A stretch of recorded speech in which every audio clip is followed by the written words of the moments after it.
In this short and clear video, I'll show you exactly how to disable the resizable property of a text area using CSS.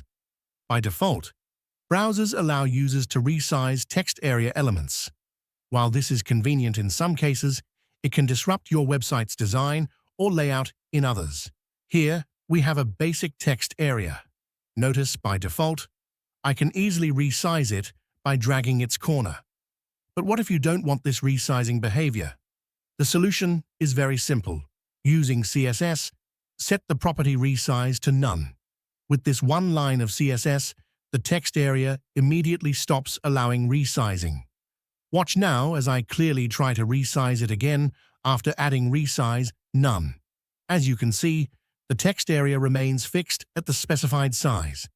This simple CSS property gives you total control over text area resizing behavior, ensuring a consistent and stable layout on your web page. Thanks for watching. If you found this quick tip helpful, please subscribe, like, and stay tuned for more practical web development tutorials.